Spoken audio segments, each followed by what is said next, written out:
We are taught to believe in soulmates, in in the kind of love that silences all other noise in the world. From childhood, this myth grows inside us. One person, somewhere, is destined to complete us. Movies, novels, advertisements, all paint the same picture. That love is supposed to be magical, effortless, and unbreakable.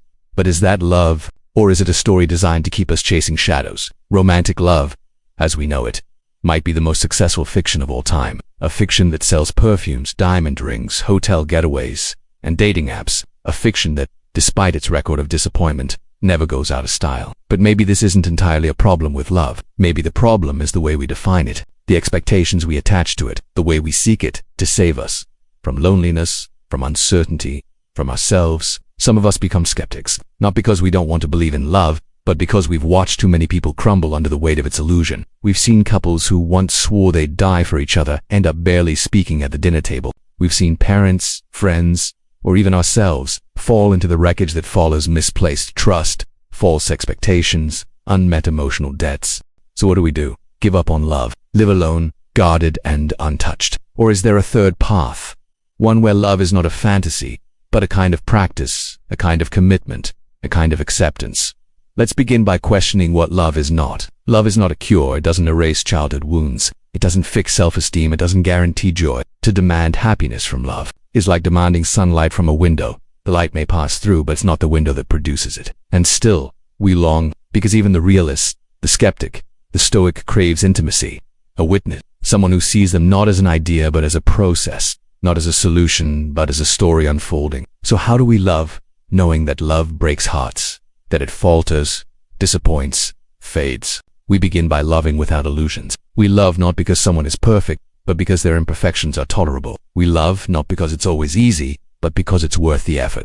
The philosopher Alain de Botton once said, "Love is a skill, not just an enthusiasm," but we rarely treat it that way. Imagine if we approached love the way we approach playing an instrument, expecting failure at first, expecting practice, expecting growth. We don't quit piano because we can't play Chopin on day one, but we abandon love because it doesn't feel perfect after a few months. The notion of the one only deepens this dysfunction. We are told we must find the ideal match, someone who shares our passions, understands our silences, laughs at our jokes, aligns with our values, and never triggers our past wounds. But this person doesn't exist. Or rather, this person must be created, not discovered, through patience, through compromise, through the willingness to stay and work, especially when leaving would be easier. Psychologists have found that satisfaction in relationships rarely comes from compatibility alone. It often arises from shared effort, from the development of rituals, habits, even arguments that eventually evolve into mutual understanding. Conflict is not a flaw in love. It's a feature. The couple that argues, but returns, who listens, adjusts, learns. That couple is closer to real love than the ones who never fight, but also never tell the truth. Love, at its core, is the ability to see another person's darkness and not look away, to be present for another's chaos without trying to erase it. But this requires a kind of maturity that our culture rarely teaches. We are taught how to attract someone, how to dress, flirt, text, seduce. We are not taught how to stay, how to sit in discomfort, how to own up to being wrong, how to rebuild after betrayal, how to share a life with someone who is constantly evolving.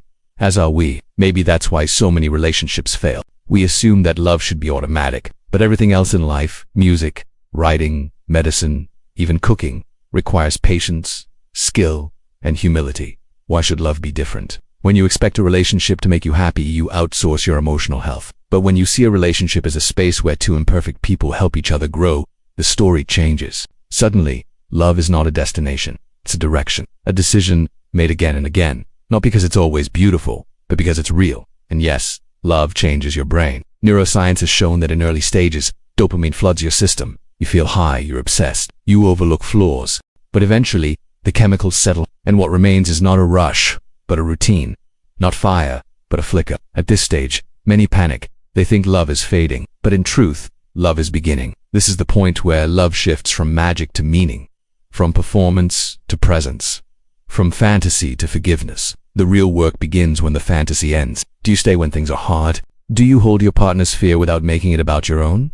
Do you give space without feeling abandoned? Do you listen, even when your ego is screaming? If you do, you're not just in love, you are loving. And this is a deeper state, less exciting, but more enduring. Some might say, but if love hurts, Why even bother? Fair question. And here's the answer. Because life hurts either way.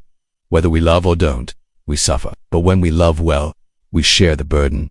We create meaning together. We laugh in dark places. We become each other's memory, mirror, medicine. And that is not nothing. Not everyone will find this. Some will walk alone. Some will try and fail. Some will find their peace in solitude. And that too is noble. But for those who believe love still matters, strip it of the fairy tale. Strip it of the Instagram moments. Strip it of the script you were handed as a child. And then, in the rubble, begin again. Not with grand promises, but with small commitments. Not with fireworks, but with fires that keep burning.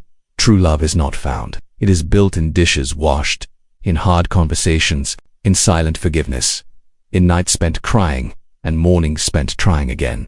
It is not always sweet. It is not always safe, but it is always sacred. And when it works, not perfectly, but meaningfully, it becomes one of the few things you can look back on at the end of your life and know, with aching, grateful certainty, that it mattered. Not because it lasted forever, but because it taught you how to give, how to see, how to endure, and how to be human in the arms of another flawed, frightened, glorious human being. Not an escape from life, but a deeper plunge into it.